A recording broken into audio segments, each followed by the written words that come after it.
안녕하세요. 사연에 빠지다의 DJ 민영입니다. 오늘도 두 가지 사연 준비되어 있는데요. 끝까지 함께 해주시고 구독과 좋아요 버튼도 꾹꾹 눌러주세요. 그럼 오늘의 사연 함께 시작해 볼게요. 안녕하세요. 60대 후반 할머니입니다. 부모와 자식 간의 사이를 천륜이라고 하죠. 하지만 이런 인연들이 돈 때문에 서로 울고불고 난리를 치고 있는 모습을 볼 수도 있을 텐데요. 그런 상황들을 바라보면서 저는 부모가 얼마나 못났으면 자식들이 말도 안 듣고 돈이나 뺏고 앉아있나 싶었어요. 진짜로 뉴스나 드라마에서나 보던 불효 장면들이 내 가정에서 일어날 거라고 생각도 못했거든요. 남편이라도 있으면 같이 해결이라도 할 텐데 혼자 자식놈들 혼내려고 하니 힘에 부쳤습니다. 하지만 부모로서 자식들이 잘못된 길을 가는데 보고만 있으면 안 되지 않겠습니까?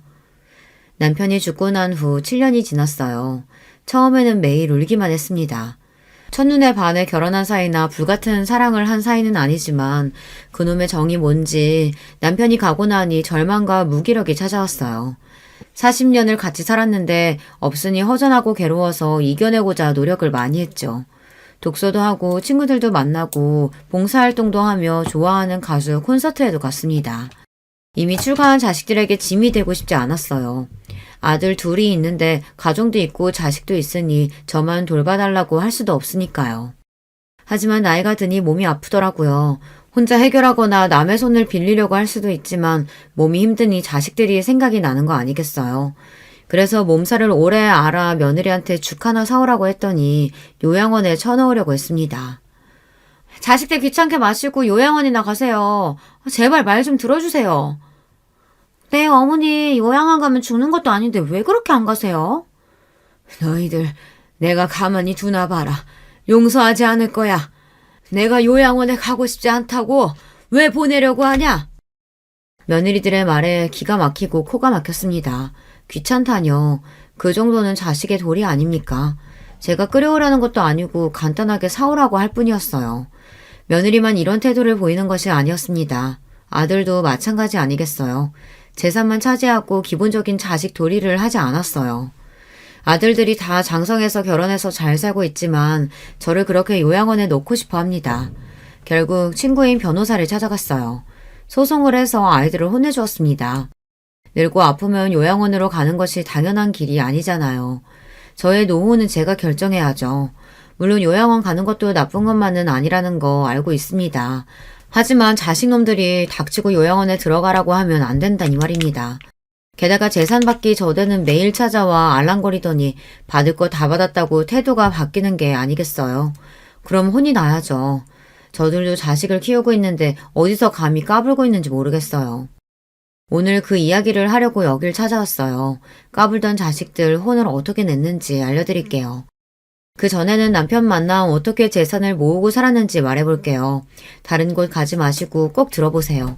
저의 지인도 제 이야기를 듣고 자식들에게 뒤통수 받지 않도록 방법을 취했다고 해요. 저는 고등학교 졸업하고 남편을 만났습니다. 집안 어르신이 맺어준 혼사였죠. 아버지가 거래한 공장 사장이었는데 32살 노총각이었어요. 지금은 30 초반이 늙은 것은 아니지만 그때는 결혼이 늦은 상태였어요. 남편은 성남에서 콩나물이나 두부를 만드는 공장을 운영했어요. 영선아, 좋은 사람이야. 어른 공경하고 착실해. 부모 공장 물려받았는데 검소하고 머리도 좋더라. 너보다 나이가 많은 건 흠이지만.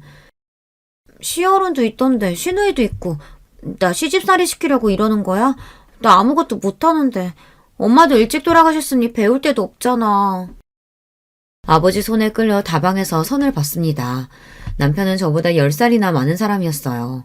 공장을 운영했는데 시할머니를 모시고 살았어요. 시부랑 시모는 몇 년 전에 사고로 돌아가셨다고 했어요. 아버지 사업 실패로 갑자기 가세가 기울어져 급하게 한 결혼이었지만 남편은 그렇게 나쁜 사람은 아니었어요. 다만 말이 없었죠. 옛날 남자가 다 그렇듯이 말이에요. 초반에 스트레스가 많았는지 제가 임신이 잘 안 되더라고요. 어째 임신이 왜 안 되냐? 나이도 어린데. 걱정이 많구나. 신랑이 늙어서 그러냐? 할머니 죄송해요. 노력할게요. 그런데 병원에서는 아무 문제 없대요. 할머니 내버려 두세요. 이 사람 집에서 편히 살다가 새벽부터 일하고 정신없는데 임신이 그렇게 쉽겠어요. 가만히 기다려 줍시다. 나름대로 아버지 사랑받고 부족함 없이 자라다가 결혼해서 낯선 곳에 떨어져 있으니 긴장 상태의 연속이었어요. 새벽부터 일어나 밥도 해야 하지만 그중에서 점심때마다 10명 정도 되는 근로자에게 밥을 만들어주는 것이 힘들었어요. 공장 옆에 살림집이 있었거든요. 그동안 시할머니가 맡아서 하신 일이라고 합니다. 이 공장만의 특징이라고 해요. 집밥을 제공하고 가족처럼 지내서 퇴직률이 낮았습니다. 두부랑 순두부, 콩비지 같은 것을 만들어 시장이나 학교 등에 납품하던 곳이었어요. 공장이야 7시쯤 문을 닫지만 저는 그 후 계속 일을 했어요. 저녁에는 우리 가족들 식사를 준비해야 했지요. 가족은 시할머니와 남편, 그리고 저랑 시누이, 그리고 일을 도와주는 식모뿐이지만요. 시누이는 대학생이라 도와주지는 못했어요. 부러운 부분이 시누이였어요. 저는 대학도 못 가고 시집 오고 말았는데 공부를 잘하는 시누이는 명문대 학생이었죠. 언니, 제가 많이 도와주지는 못하지만 편히 대해줄게요. 오빠랑 싸우거나 할머니한테 혼나면 저한테 일러줘요. 언니 편 무조건 들게요. 고마워요, 아가씨. 그리고 속옷 빨래는 직접 하세요. 방 청소랑. 아셨죠? 제가 그렇게 말하자 시누이가 웃으면서 알겠다고 했어요. 제가 꿍하게 참는 성격은 아니라서 좋았다고도 했습니다. 또 지금도 연락하고 잘 지내는 가정부 언니, 소위 말해 식모 언니가 있었어요. 저보다 2살 많은 언니는 16부터 남편 집에서 일했는데요. 야간 고등학교를 마친 언니는 저랑 의견이 잘 맞았어요. 나중에도 우리 집 일도 도와주기도 해서 지금도 연락하고 지내는데요. 솜씨가 좋아 제가 도움을 많이 받았습니다. 하지만 집에서는 연탄불 하나 갈아본 적도 없는데 김치까지 담그고 하니 정신이 없을 수밖에 없었겠죠. 그래도 시댁 식구 중에 저를 학대하거나 무시하는 사람이 없으니 버틸 수가 있었습니다. 어느 날 시장에 다녀오다가 아버지가 골목에서 배회하는 것을 발견했어요. 아버지 하고 소리를 질렀죠. 길바닥에서 서로 얼싸안고 얼마나 울었는지 몰라요. 한번 오라는 남편의 말을 듣고도 아버진 저를 보러 오지 않았는데요. 이유는 돈 때문이겠죠. 집도 넘어가고 사업체도 망했으니 차마 딸 앞에 나서지 못하셨어요. 영선아, 어떠냐? 시집 가니까 정신이 하나도 없지? 박서방은 잘해주냐? 아버지, 너무 힘들어요. 나 왜 여기다 시집 보냈어? 그렇게 힘들어? 어떡해, 우리 딸. 미안하다, 아빠가. 미안해. 내가 망하지만 않았어도 대학 보내줄 수 있는데 어미도 없는 것이 어떡하냐. 집으로 들어가 밥이라도 드시고 가라고 했지만 아버지는 제 손에다 몇만 원을 주며 울먹이셨어요. 친구 보증에 돈이 물리고 지인에게 사기까지 당해 사업에 실패한 아버지는 저를 대학에 못 보낸 걸 속상해하셨습니다. 게다가 시집갈 때 지참금도 제대로 주지 못했기에 아버지는 너무 괴로워했어요. 아버지가 미안해. 그래도 박서방이 좋은 사람이야. 내가 겪어보니 사람이 성실해. 고생해도 참아야지. 시집 가면 다 힘들대. 알겠어요. 아버지는 그나저나 어디 살아요? 경매로 집이 넘어갔다는데. 고향 시골에 가서 살면 돼. 영선아, 잘 들어라.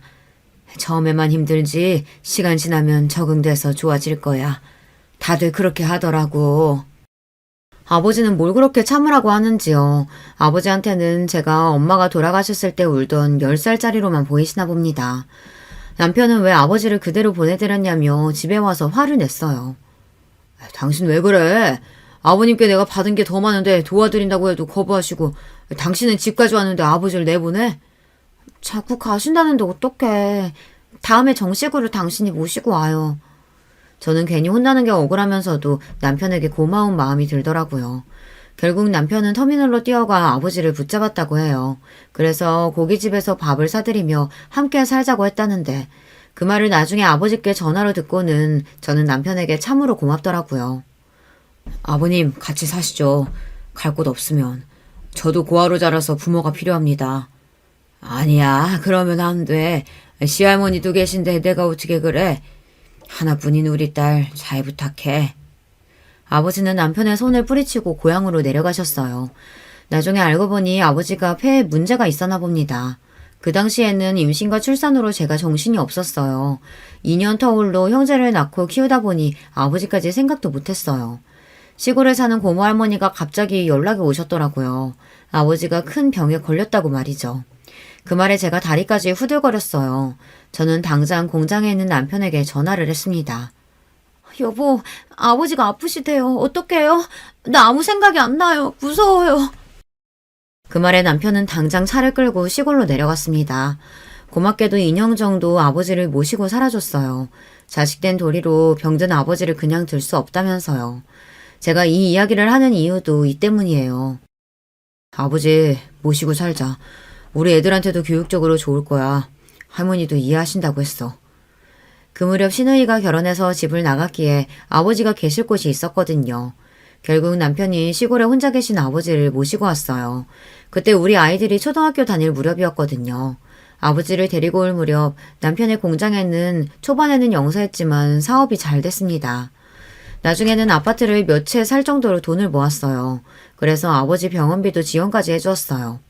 폐암이라 오래 버티지 못하시고 돌아가시고 말았습니다. 2년 정도라도 모실 수 있어 다행이었어요. 사람들은 제가 노인 두 분을 모신다고 해서 힘들지 않냐고 했지만 자식된 도리라고 여기면서 해왔습니다. 결국 아버지가 돌아가시고 몇 년 더 있다가 시할머니가 노안으로 돌아가셨죠.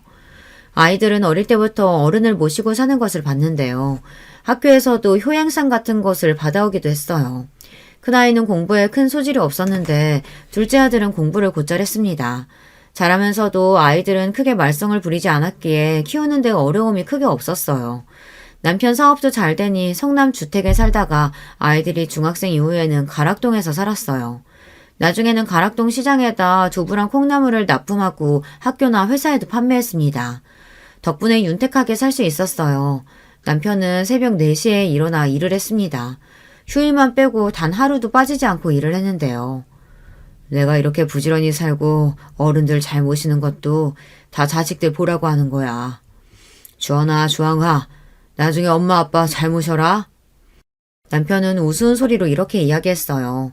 아이들은 저랑 남편이 아버지를 모시는 과정을 지켜보고 돌아가실 때까지 제가 어떻게 했는지를 여실히 보았는데도 이제 와 저를 요양원에 맡기려고 하는 거죠. 솔직히 아이들이 보고 배운 것이 있겠지 싶었어요. 저 시할머니 모시면서 싫은 티 하나도 낸 적 없었고 남편도 아버지를 정성으로 모셨는데 우리 아이들은 왜 그럴까요? 정말 우리처럼 모시고 살라는 것은 아니었어요. 마음이라도 부모를 생각하면 좋겠다는 뜻인데 그것도 힘들었나 봅니다. 남편은 아이들이 대학 갈 무렵에는 공장을 처분하고 건물을 두 채 샀습니다. 결혼한 지 20년, 저도 새벽밥에서 탈출하게 되었어요. 건물을 사고 고세를 지낼 때 시누이가 꽃다발 하나를 가지고 왔습니다. 그동안 수고했다고 했어요. 여보 이제 우리도 편하게 살자. 당신 고생 많았어. 어린 나이에 시집 와서. 언니 그동안 힘들었죠. 솔직히 공장 잘 된 거 언니 덕분이에요. 고마워요. 저는 그 말에 눈물이 왈칵 쏟아났어요. 이제는 고생 없이 즐겁게 살 수 있을 거라고 생각했어요. 운동도 하고 놀러도 가고 맛있는 것도 먹고 즐겁게 살기로 했어요. 그 당시 40 중반이라 젊은 나이라 기대감도 많았습니다. 남편은 대학도 가고 싶으면 가도 좋다고 했어요. 시할머니 잘 모시고 저보다 나이 많은 동생 시집까지 보내줬다고 고마워했어요. 시누이는 변호사랑 결혼해서 잘 살게 되었어요. 같은 대학 커플이라고 했는데 저는 신우가 공부를 많이 한 것이 부럽더라고요. 나중에 알고 보니 신우가 제 친구의 오빠와 결혼했어요. 고등학교 때 자주 만나던 아이였는데 결혼하고는 못 만났거든요. 그때부터 저의 하나뿐인 친구가 되었죠. 변호사가 된 똑똑한 친구였어요. 그래서 신우의 결혼 이후로 친하게 지냈어요. 공부 더 해보고 싶으면 내가 도와줄게. 어때? 해볼래? 아니, 여행 다녀보고 싶어. 머리 비우고 싶으니까. 그래, 여행 가자. 나랑도 가고 네 남편이랑도 가고 신나게 살아. 하지만 이제 무슨 대학이겠어요. 그냥 여행이라도 다녀볼까 했거든요. 왜냐면 그동안 고생을 많이 했어요. 아버지도 환자라 모시기 어려웠지만 특히 시할머니도 고생했어요. 치매가 오셔서 기저귀를 차야 했거든요. 하지만 싫은 얼굴 하나 안 했어요. 왜냐고요? 자식된 돌이니까요. 게다가 집에 돈도 있었고 저를 도와주는 식모언니도 있었으니까요. 죽을 만큼 힘들지 않았거든요. 하지만 그렇다고 고생이 아니라는 것은 아니에요. 나름 힘이 들었죠. 하지만 견딜 수 있었어요. 모르겠고 나 이제 재밌게 살아볼래요. 여보, 여행 많이 가요. 그래서 세계 지도를 펼쳐서 여행도 많이 다녀볼까 계획했지만 사람 일이 마음대로 되지 않았어요. 루게릭병이요? 그게 뭐예요? 아니, 우리 남편이 왜 그런 병이 생겨요? 손과 발, 다리 등 근육이 약해지는 병이라 남편은 단추를 끼우고 젓가락질이 어려워지기 시작했거든요. 점점 근육이 경직되고 목소리가 어눌해졌어요. 이렇게 증상이 심해지니 병원에 갔었어요. 그랬더니 유게릭병이라는 말도 안 되는 소리를 들었습니다. 이제 고생 끝 행복 시작이라고 생각했는데 청천벽력 같은 말이었죠. 도대체 이런 병이 왜 생기는지 억울하고 분했어요. 하지만 남편은 얼마나 속상했겠어요. 며칠 괴로워하다 저는 다시 힘을 냈습니다. 무려 남편은 10년이나 이 병으로 고생하다 돌아가셨어요. 매번 미안하다고 울먹이던 남편을 저는 어르고 달랬습니다. 여보, 힘내요. 저는 괜찮으니까 너무 울지 마세요. 말이 10년이지 얼마나 힘들었겠어요. 간호하는 저도 병을 앓는 남편도요. 나중에는 시누이의 말대로 요양원에 1년 있었는데요. 남편이 너무 힘들어해서 집으로 다시 데리고 왔습니다. 그래도 저는 괜찮은 거죠. 그 와중에 금전적으로 어려웠다면 견디기 힘들었을 거예요. 제가 남편을 간호할 동안 아이들은 취업하고 결혼도 했어요. 다행히 아이들이 다 큰 다음에 병에 걸렸기에 아이들은 제 앞가림을 다 했네요. 결혼도 빨리 한다고 제 짝을 찾아오니 남편은 다들 30평대 아파트까지 사줬고요. 그리고 루게릭병이 심하지 않을 때 모든 재산을 제 앞으로 해주었거든요. 그놈들 다 줄 필요 없어. 당신은 나 없어도 잘 지내야 해. 다음 세상에는 나 같은 놈 만나지 말아야겠다. 너무 미안해. 그렇게 남편은 세상을 떠났어요. 몇 년 동안 마음고생을 많이 했어요. 막상 가기 전에는 답답하고 힘이 들었는데요. 가고 나니 못해준 것이 너무 많았어요. 묶여있던 사실을 풀려나니 막상 어디로 갈지 모르는 짐승처럼 느껴졌어요. 또 혼자 살아야 하는 외로움도 몰려왔고요. 대가족이 모여 살다가 이제 혼자 남았으니까요. 아이들이 하나 둘 결혼하니 더 힘들었어요. 그래서 저는 밖으로 뛰쳐나갔어요. 갱년기도 몰려오니 어쩔 줄 모르겠더라고요. 얼굴에 열이 올라오고 밤마다 잠도 잘 못 자고 심리적으로 불안하기까지 했어요. 그래도 아이들에게 고민을 털어놓지 않았어요. 짐이 되기 싫었거든요. 시간이 지나 제가 갖은 노력으로 극복했습니다. 누구 말대로 금전적으로 여유가 있으니 견딜 수 있다고 하대요. 하지만 저 남편이 일할 동안 집에서 쉬어본 적 없어요. 공장 지원이 못 나오면 제가 다 했고 시할머니부터 남편 간병까지 했으니 남편이 준 재산이 공짜라고 생각하지 않거든요. 다행스럽게도 우울한 기분이나 갱년기 증상도 잠잠해져서 편하게 살아볼까 마음을 먹었거든요. 그때부터 아이들이 저한테 손을 벌렸습니다. 첫째 아들은 직장을 다니고 있었는데 갑자기 골프 연습장을 하고 싶다고 했어요.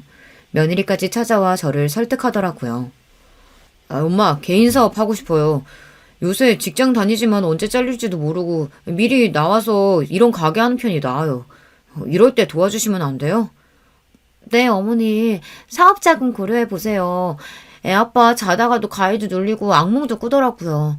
회사 일이 얼마나 힘들면 그러겠어요. 사람이 살고 봐야죠. 아버지가 그랬어. 미리 주지 말라고. 사업도 너희들이 알아서 해. 결혼할 때 집 사줬으면 됐지. 집 사서 결혼하는 게 쉬운 일이야? 회사에서 사람들하고 관계가 안 좋아졌는지 그만두고 왔다는데 이제 마흔이 코앞인데 아이들도 커가고 걱정이 많다고 했어요. 남편이 죽기 전에 재산 분배 없다고 아예 못을 받고 돌아가셨기에 재산을 미리 주겠다는 생각이 없었고요. 어머니 그럼 투자하신다고 생각 좀 해보세요. 매출에 50% 드릴게요. 널 뭘 믿고 투자해. 사업도 처음인데 말이 되니? 게다가 푼돈도 아니고. 제가 반박을 제대로 하니 아들은 더 이상 말을 못했어요. 그랬더니 며느리가 작전을 바꾼 모양이에요. 물량 공세를 시작했어요. 제가 좋아하는 반찬을 만들어서 가지고 오고 쇼핑이나 미장원도 함께 가자고 했습니다. 어머니 이것도 드셔보세요. 제가 반찬 가지고 왔어요. 이따 목욕도 같이 가실래요? 시간이 되니? 안 된다고 했잖아. 그리고 매번 음식 안 가지고 와도 돼. 아니에요. 우리 윤치도 같이 왔어요. 할머니한테 그림 그린 거 보여드려. 첫 손주가 손녀라 얼마나 기뻤는지 몰라요. 아들만 키워서 그런지 예쁘고 귀여운 아이를 보니 기분이 좋아졌어요. 부모가 시켰는지 애까지 할머니 도와주세요 하더라고요. 첫째 며느리는 전업주부라서 그런지 매번 반찬과 음식을 가져왔습니다. 사업 자금을 위해서 저에게 딸처럼 살갑게 굴더라고요. 딸 하나를 기르고 있는데 소녀도 매일 데리고 와 옆에서 시간을 보냈어요. 어머니, 제가 잘할게요. 그러니 아범 한 번만 도와주시면 안 돼요? 매일 찾아와서 식사도 준비해드리고 윤지도 데리고 올게요. 남편이 편해야 저랑 윤지도 잘 지낼 수 있죠. 지키지도 못할 약속 하지도 마. 내가 그걸 어떻게 믿어? 그리고 사업을 왜 해? 직장 다니라고 해. 망해서 쪽박 차지 말고. 안 망해요. 저희 아버지 친구분이 하던 건데 매물이 괜찮게 나온 골프 연습장이거든요. 매출도 보장되고요. 저는 듣기 싫어서 물러가라고 했는데요. 그날 밤에 큰아들이 술 먹고 찾아왔어요. 대성통곡을 하며 울면서 직장을 구하기도 힘든데 어떻게 사냐고 울고불고 난리가 났어요. 한심해 죽을 뻔했죠. 하지만 어쩌겠어요. 고슴도치도 제 새끼는 예쁘다는데. 제 자식이니 한편으로 가슴이 아려왔어요. 엄마, 내가 매출의 50% 줄 테니까 말로만 하는 게 아니라 확실하게 투자하라고요. 제발, 아니면 다른 사람한테 넘어간대. 그래, 그럼 간이 증여사라도 써. 네가 50% 준다고 말이야. 그래, 골프 연습장 인수해 하고 단숨에 허락하고 싶지만 덥석 넘겨주면 돈 알기를 우습게 할까봐 그렇게 매출의 일정 부분을 달라고 단서를 걸었습니다. 그리고 종이에다가 증여하면 뭘 해주겠다고 서약서 같은 걸 써주더군요. 아들은 진지하게 생각을 안 한 모양이지만 저는 나름 진지했습니다. 역시 아들이 기가 죽어있는 모습을 보니 어쩔 수 없이 제 주머니를 열게 되더라고요. 5억 정도면 가능하다고 하면서 사업 계획서도 가져왔고요. 못 이기는 척 들어주고 말았습니다. 어차피 줄 재산이긴 했지만요. 제가 마음고생을 하다 보니 몸보다 정신이 힘든 것이 어렵더라고요. 잘해봐. 아버지가 힘들게 모아주신 거다. 함부로 날리지 말고. 처음인데 걱정된다, 엄마는. 예전에 아버지 봤지? 단 하루도 안 쉬셨어. 하지만 컴퓨터 앞에서 일만 했던 아들이 단번에 잘할 수 있을 거란 생각은 안 했지만 이렇게 도와주니 열심히 하지 않을까 싶었어요. 가게는 아침에 출근하고 퇴근하는 회사가 아니잖아요. 가게 주인이 솔선수범해야 장사가 잘 되는 법인데요. 매번 잔소리를 하고 싶은데 아들 스스로 무언가 알아내고 깨닫고 달라지길 기다리고 있었어요. 이렇게 첫째 아들만 돈을 해주니 둘째 아들도 득달같이 달려와 집을 옮길 테니 돈을 달라고 하더군요. 둘째는 공기업에 다니고 며느리는 교사거든요. 차근차근 적숙하면 집을 늘릴 수가 있을 텐데요. 주말마다 아이들을 데리고 저를 찾아왔어요. 어머니, 이번 주말에 캠핑 가면 어때요? 아는 선생님이 쿠폰을 주셨어요. 그래, 엄마 같이 가요. 맨날 아버지 간호만 하셨는데 답답하잖아요. 너희들이 웬일이야? 맨날 주말에는 바쁘다고 했잖아. 한번 오라고 하면 시간 없다 바쁘다 하면서 차일피일 오는 날짜 미루더니. 여행? 캠핑? 무슨 이유니? 어머니, 그냥 애들이 할머니랑 놀러 가고 싶다고 하니까 온 거죠. 이렇게 자주 놀러 와요. 덕분에 나들이나 캠핑, 꽃놀이 등을 가볼 수 있었어요. 이렇게 잘하는 데는 이유가 있겠죠. 형한테 해준 돈을 달라고 하는 거겠죠. 어머니, 우리 애들은 2명이라 방이 필요해요. 집 넓히는데 도와주시면 좋겠어요. 엄마, 우리는요? 공부는 내가 더 잘했는데 매번 형만 뭘 해줘요. 학원도 형만 갔어요. 또 과외도 시키고. 게다가 이번엔 무슨 사업 자금을 해줘. 형이 정신적으로 힘들다고 하니, 그리고 형이 부족하니 학원도 보내준 거지. 잘하면 해줘? 둘 다 돈 잘 벌고 있는데 갑자기 왜 돈이 필요해? 애들은 아직 어린데 방은 무슨 방이야? 집 넓으면 엄마 모실 수도 있죠. 그러니까 집 해주세요. 지금 사는 집하고 엄마 주신 돈하고 합치면 원하는 평수 살 수 있다니까요. 그걸 어떻게 믿니? 사주고 나서 나 몰라라 하면 어떡하라고. 너희들도 증명서 하나 써. 형도 썼다. 저는 어떻게 나올지 보려고 증명서를 쓰라고 했어요.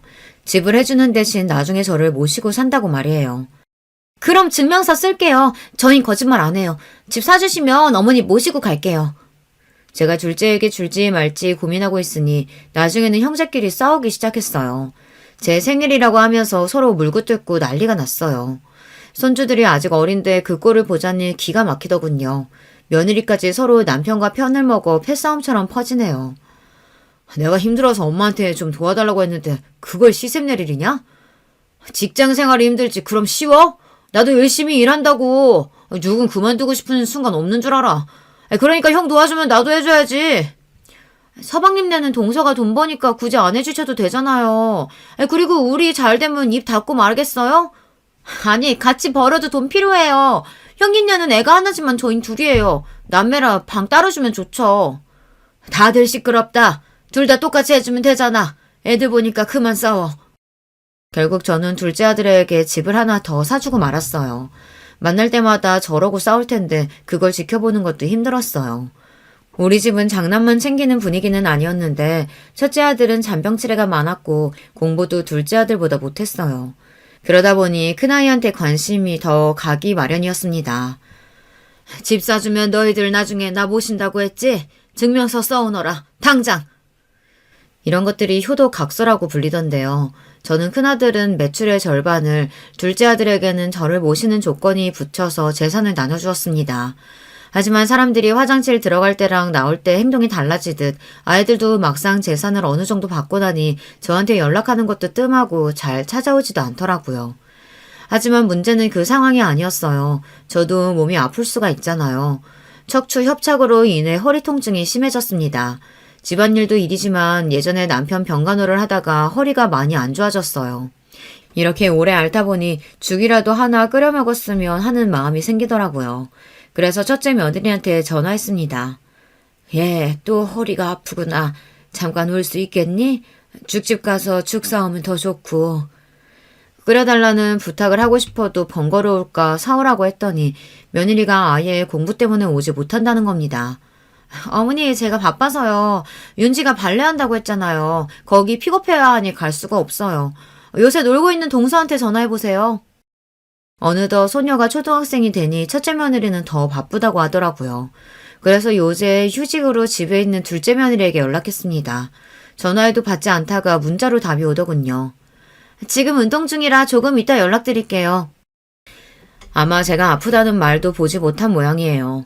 아들들에게 전화해보니 둘이 비슷하게 말하는 게 아니겠어요. 엄마, 저번에 제가 배달하는 법 알려드렸잖아요. 거기서 시켜 드세요. 돈 있으신데 사람 쓰세요. 사람. 왜 맨날 바쁜 사람 불러요? 그리고 시켜 드세요. 누가 시켜 먹는 거 몰라서 연락했을까요? 사람이 아프다는데 단 한 명도 그것에 관해 묻는 애들이 없었습니다. 그뿐이 아니에요. 손자 손녀들도 보고 싶어도 데려오지를 않았어요. 바쁘게 학원 가야 한다면서 말이죠.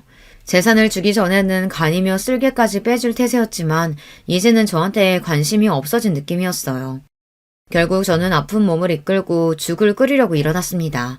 아버지에게, 시할머니에게, 남편에게 열심히 끓인 죽인데 결국 저는 내 손으로 해먹어야 한다는 생각에 서러움이 올라왔어요. 죽은 계속 저어줘야 하는데 허리가 아프니 죽을 올려놓고 거실에 잠깐 앉아 있었죠. 잠이 들었는지 냄비가 홀랑 타버렸어요. 새까만 냄비에 매캐한 연기까지 정말 아찔하더군요. 큰 불로 번지지는 않았지만 부엌을 홀랑 태우고 말았습니다. 세상에 불이 앞을 어쩌면 좋아. 자식도 있고 돈 있으면 뭐해. 내가 원할 때 도와주는 놈들 하나도 없고. 다행히 불은 금세 진압했지만 집안이 엉망이 되고 말았죠. 제 마음도 어찌나 화가 나던지요. 자식들이 무슨 나를 돈지갑으로 알고 있으니 속이 상했습니다. 그래서 당장 아이들은 소환했습니다. 너희들 잘 들어. 혼자 못 살겠구나. 둘째 너희가 나 모신다고 했지? 그 집으로 들어가자. 그리고 첫째 너 매출 50% 당장 가져와. 그 돈으로 나 돌봐줄 사람 써야겠다. 그렇게 말했더니 다들 얼굴이 하얗게 질렸습니다. 첫째 아들은 골프 연습장 매출을 가져오겠다고 했지만 초반에 장사가 안 된다고 울상을 지었거든요. 매출의 절반을 주지 못하겠다고 엄살을 부렸어요. 둘째 아들은 큰 집을 사줘도 같이 살기는커녕 집에 초대한 적도 없어요. 골프 연습장 해주면 매출 절반 준다며. 집 사주면 나랑 같이 산다며. 그런데 죽 하나 사오겠다고 하는 인간이 없어? 죽 배달시켜 먹어? 배달시킬 줄 몰라서 그러냐? 사람이 아프다는데 들여다볼 생각도 안 해. 저는 그렇게 말하면 죄송하다, 다시는 안 그러겠다, 큰 불이 안 나서 다행이다 이럴 줄 알았습니다. 제가 아이들을 순진하게 본 걸까요? 전혀 그러지 않더라고요. 매출 50%를 어떻게 줍니까? 말이 쉽지. 그리고 아버지 재산 물려받은 건데 엄마가 하도 강경하게 나오니 그런 거고. 그렇게 죽 드시고 싶으면 요양사라도 제가 매일 배달 불러드릴게요. 그분이 해주면 됐죠? 큰 집에 오셔도 사람 없어요. 제가 회사 가고 애들은 학교 가고 집사람은 요즘 공부 새로 시작해서 바빠요. 그렇게 죽이 드시고 싶으시면 요새 실버타운 좋은 데 많다는데 가실래요? 요양사 실버타운이란 단어가 나오자 며느리들이 반색하며 좋아하더라고요. 네, 어머니, 실버타운도 좋아요. 제가 아는 지인 부모님도 가셨는데요. 거기 가면 의사부터 영양사까지 다 있고 중간에 취미활동도 할 수 있고요. 알아봐 드릴까요? 네, 이제 아이들도 공부하느라 바쁘면 저도 덩달아 바빠져요. 요새 입시는 초등학교 때부터 준비해야 돼요. 좋은 요양원도 많으니까 가보실래요? 이러는 게 아니겠어요. 물론 제가 요양원이나 실버타운이 싫다는 것이 아닙니다. 상황이 생기면 가야죠. 그런데 자식놈들 하는 짓을 보세요. 돈 달라고 할 때는 언제고 약속 하나 안 지키면서 이제 요양원이라뇨. 이런 꼴 볼까봐 남편이 돈 미리 주지 말라고 했거늘 분통이 터졌습니다. 얘들이 뭐라고 하는 거야? 내가 바본 줄 아니? 골프 연습장 가보니 이 동네에서 가장 인기 있는 연습장이라고 하던데 주말에 손님이 제일 많고 그리고 둘째네도 그렇지. 경비원한테 물어보니 외할머니 외할아버지는 자주 온다고 하던데 얼마나 자주 가면 경비원이 알아? 돈은 나한테 뜯어가고 나한테 죽 하나 끓여줄 인간이 없어? 그게 엄마 돈이야? 아버지 재산이잖아요. 어차피 우리 물려줄 돈이라니까. 그러니까 내 말이 우리 몫을 주는 걸 왜 그렇게 공치사해요? 죽 사서 만들 돈 없으신 것도 아니잖아요. 왜 그렇게 죽 타령을 하세요? 편안하게 앉아서 아버지 재산 그대로 받아놓고서는. 뭐? 편안? 나 시집와서 아버지 돌아가실 때까지 편안하게 있어 본 적 없어, 이놈들아. 그 공장도 내가 다 뒤에서 지어놓으니까 돌아간 거지. 아버지 재산 아니야. 내 재산이기도 해. 너희들 진짜 1억이니? 이렇게 막 해도 돼? 내가 그렇게 키웠니? 억장이 무너진다는 것이 이런 상황에서 나온 말인가 봅니다. 기가 막혀서 말도 안 나오더라고요. 내가 가만히 앉아 밥이나 받아 먹었으면 억울하지도 않았겠죠. 새벽에 제일 먼저 일어난 사람도 저였고 마지막 잠든 사람도 저입니다. 아마 같이 산 식모 언니가 알겠죠. 일하는 사람 시킬 수도 있지만 아내로서 엄마로서 며느리로서 해야 할 일이라고 생각했어요. 그런데 다른 건 몰라도 자식놈들이 이렇게 말하면 안 되는 거잖아요. 싸움이 길어지니 하나 둘 핸드폰만 만지작거렸어요. 당장 꺼져! 너희들 내 눈앞에서 사라져라! 꼴도 보기 싫구나! 제가 소리를 지르니 하나 둘 자리에서 일어나더라고요. 자식놈들 키워봤자 소용없다고 하던데 이래서 그런가 싶었습니다. 그렇다고 제가 울고 괴로워하기도 싫더라고요. 기분만 더 서러워질 뿐이니까요. 남편이 떠나도 저를 위하는 건 제 자식이 아닌 예전 식모 언니였어요. 남편 없으니 속이 허전하지 이러면서 가끔 찾아와 밥도 먹고 이야기도 나눴습니다.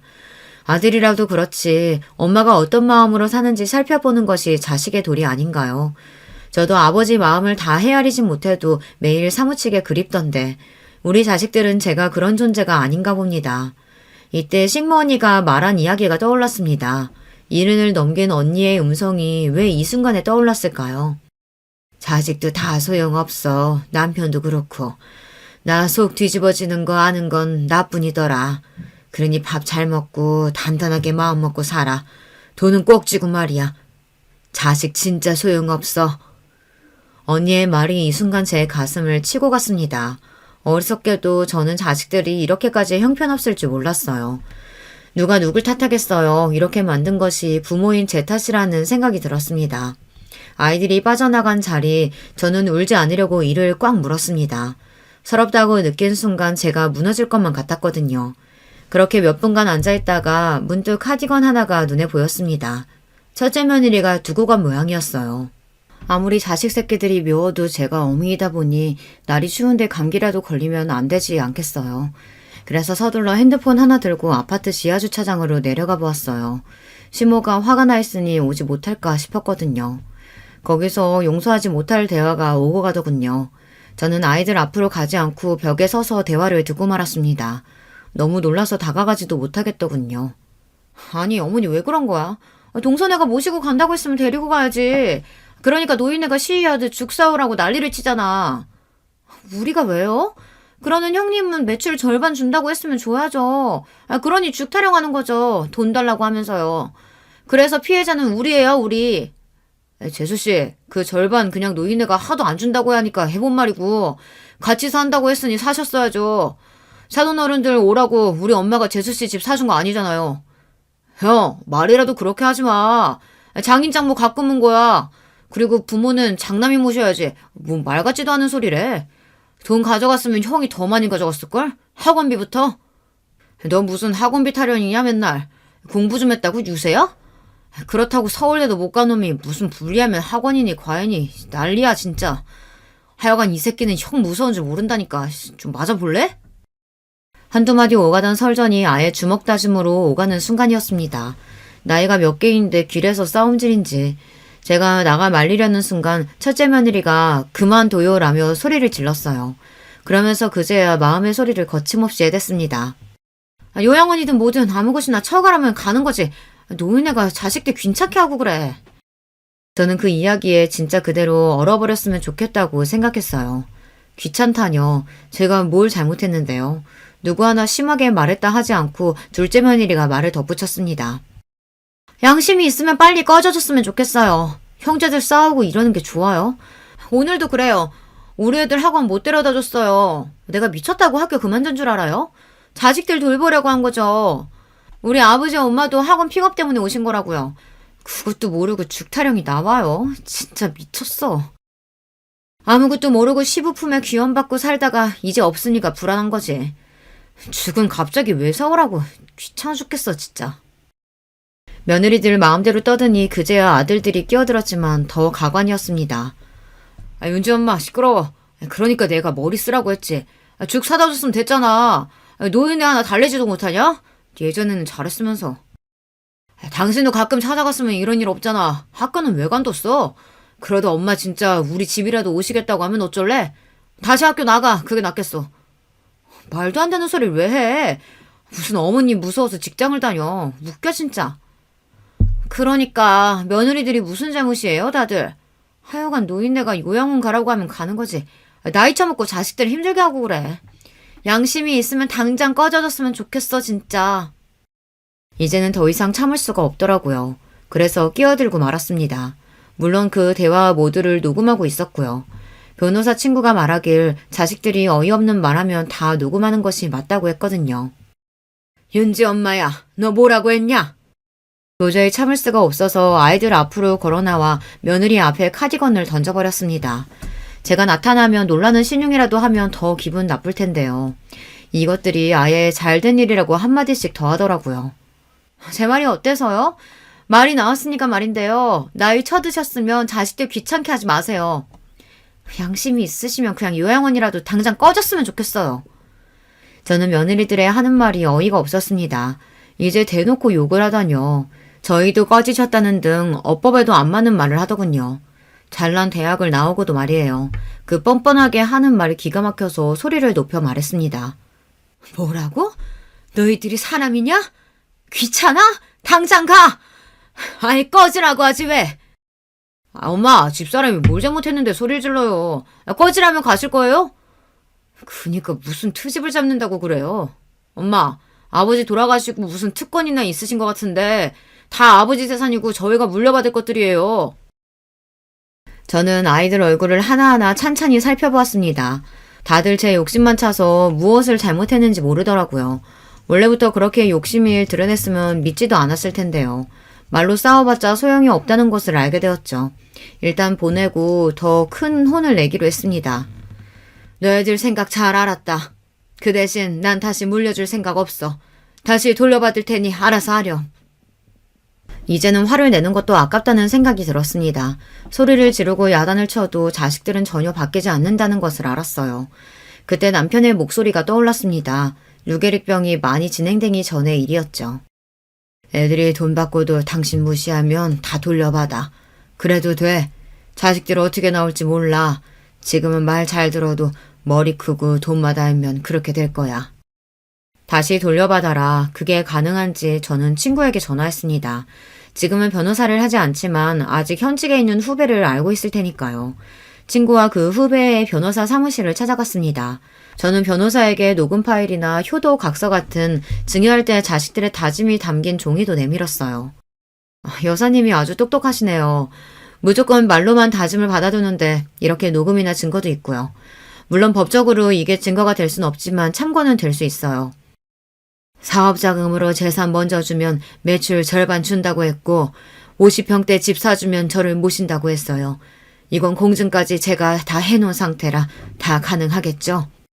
네, 이게 요새 많이들 하시는 불효소송인데요. 대부분 돌려받기 어려워요.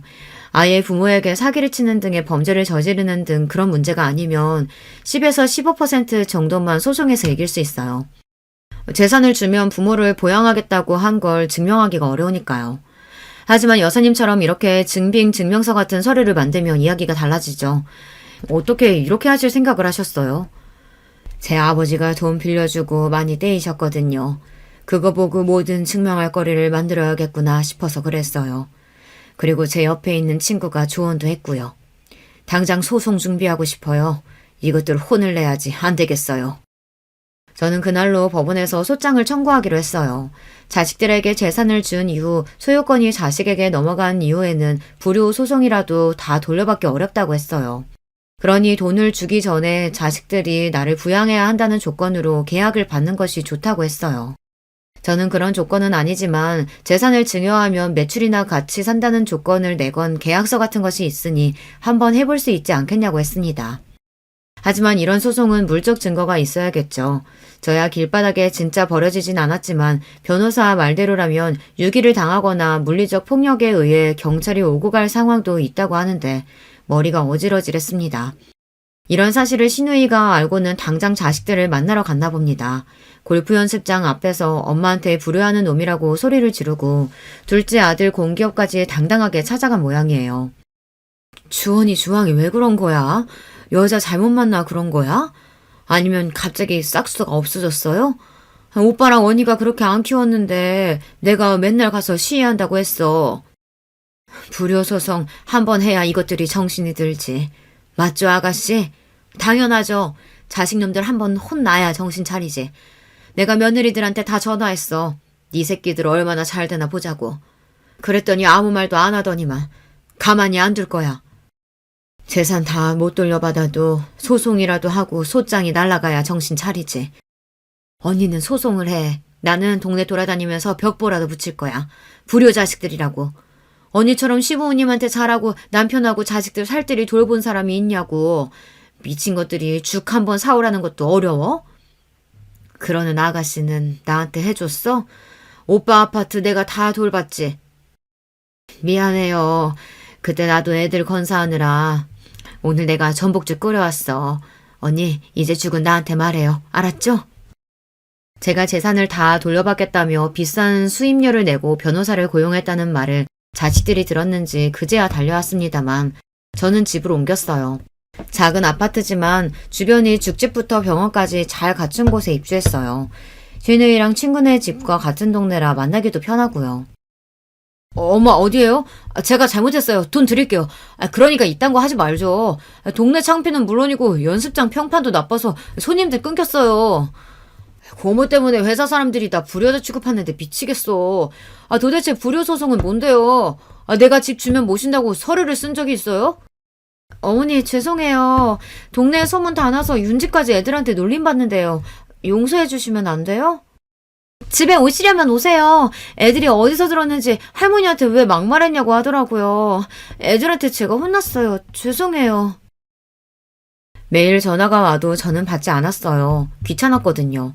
제가 진짜 몸이 아파 한 걸음도 내딛지 못한 처지였다면 자식들은 저를 발랑 안고 요양원에 맡겼겠죠.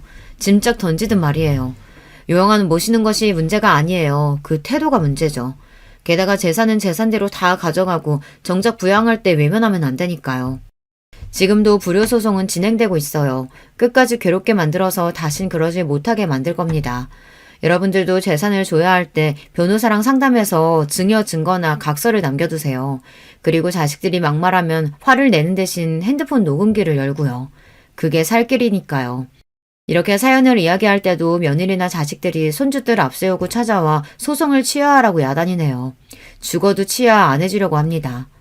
이번에 해외여행을 시누이와 친구 그리고 시모 언니까지 초대해 가려고요. 한 달 동안 여러 나라를 돌아다니며 돈이나 쓰고 오려고 합니다. 한 푼이라도 모아서 손주들 주려고 했는데 그것도 소용없는 짓이니까요. 남은 재산 자식들 안 주려고 다 쓰고 죽을 건데요. 저의 기가 막힌 이야기는 여기서 끝났습니다. 당장 재산 다 뺏고 알거지로 자식들 길바닥에 내쫓아야 속이 시원하겠지만 법이란 것이 그렇지 않잖아요. 한번 증여된 것을 되찾으려면 어렵다고 해요. 그러니 주기 전에 조심해야 하지만 자식놈들 당장 달라고 하는데 안 주기 쉽지 않잖아요. 그럴 때는 법적인 도움을 먼저 알아보는 것이 중요해요. 지금까지 제 이야기 들어주셔서 감사합니다. 안녕하세요. 저를 소개드릴 것 같으면 사연을 보는 재미에 빠져서 유튜브에 쉴 새 없이 들락날락하는 나이 먹은 여자예요. 그야말로 제 얼굴에 침뱉기라서 어디에 속 시원히 이런 이야기를 해본 적이 없었던 것 같아요. 시간 날 때마다 틀어놓는 습관이 생겼는데 문득 혹시 이런 익명의 사연이라면 제 이야기를 털어놓아도 되지 않을까 싶어서 결단을 내리게 됐습니다. 설마 자식 낳고 손주까지 본 제 결혼 생활에서 이런 황당한 경험을 하게 될 줄은 몰랐어요. 저는 남들보다 시집을 늦게 간 경우였네요. 당시에 제 주변에서 여자들은 전부 25이나 6이면 결혼을 했었으니까요. 제 주변이 하필 다들 부지런히 시집들을 가는 환경이었지만 저는 29이 되어서야 만난 인연과 제 나이 꼬박 30에 결혼을 하였습니다. 제 친정 집안이 예전에 찢어지게 가난했어요. 가난을 경험해보신 분들 중에서 배가 고파 울어보신 적이 있으실까요? 저는 그래 본 적도 있었고요. 심지어는 울면 더 배가 고파질까봐 그마저 참아본 적도 있었네요. 배가 너무 고파서 기력이 빠진 채로 멍하게 있던 적이 잦은 아이였죠. 그 시절 다 같이 힘들고 어려웠던 시절이었음에도 친정 집안은 형편이 유독 어려웠어요. 저는 그게 다 친정아버지가 하도 귀가 얇고 팔랑거려서 그랬다고 생각합니다. 친정 엄마의 속만 문드러져 갔죠. 기껏 힘들게 벌어서 모은 푼돈, 애들 아빠라는 인간이 어디론가 홀라당 다 까먹어버렸으니 살맛이 안 난다. 그딴 것도 어떻게 가장이라고 할 수 있을까? 차라리 없는 게 낫지. 당신 그거 나 들으라고 하는 소리야? 나라고 일부러 그러고 싶었던 줄 알아? 그게 다 처자식들 먹여 살리려고 더 잘 되어 보려고 그런 것이었잖아. 좋은 마음으로 그랬다가 돈을 잃은 것뿐인데 왜 나를 두고두고 원망해? 내가 당최 기가 죽어서 살 수가 없어. 살 수가 없으면 그냥 죽지 왜 살아? 대체 왜 아등바등 계속 살아서 우리를 힘들게 하냐고. 나는 당신하고 결혼한 게 내 인생 최악의 실수라고 생각해. 이런 지독한 게 결혼이라면 나는 내 자식들이 절대 결혼 안 하고 혼자 살았으면 좋겠어. 가장 착잡했던 사실은 친정아버지의 변명이 진심이었다는 것이죠. 그런 분이셨어요. 아기는 결코 없는 게 결과물은 아주 나쁜 사람이요. 나이에 맞지 않게 순진무구하고 있어 챙기실 줄 모르고 남 얘기 잘 듣고 잘 넘어가고 잔정 많으시고 그런 분이 친정아버지셨고 하도 대일 대로 대이신 친정엄마는 저를 비롯한 당신의 자식들에게 당부를 하셨습니다. 이악 물고 어떻게든 살아남자고 그리고 절대 결혼은 섣불리 하지 말라고 말입니다. 남이었으면 좋았을 것 같아. 하다못해 친척이었으면 사람 참 좋다고 추켜 세워줬을 거야. 그런데 내 남편으로는 너무 힘들다. 착하고 무른 게 능사인 줄 알아? 얘들아 잘 들어. 사는데 그런 게 도움되고 필요한지는 몰라도 성공하는 것에는 필요 없어. 가난이라는 것에 한이 맺혀간다. 끝이 안 보이니까 너무나도 지쳐가. 너희들은 이 엄마처럼 살지 마라. 그딴 한량과 결혼해서 밑빠진 독에 물이나 붓고 살 바에는 차라리 결혼 같은 거 하지 마. 혼자서 독수공만 하다가 늙어 죽는 게 낫지. 저는 결심했습니다. 친정엄마의 말씀을 따르겠다고요. 너무나도 마음고생하시던 모습을 많이 봐왔으니까요. 눈 맞으면 살림 차리고 순정 바쳐서 연애했던 그 시절, 미천 하나 없어도 서로만 보며 백년가액을 맺고는 했던 시절. 그러나 저를 비롯한 친정의 형제들은 결혼을 아무도 일찍 안 했습니다. 친정엄마께서 하도 곡소리를 하셔서 그랬나 봐요.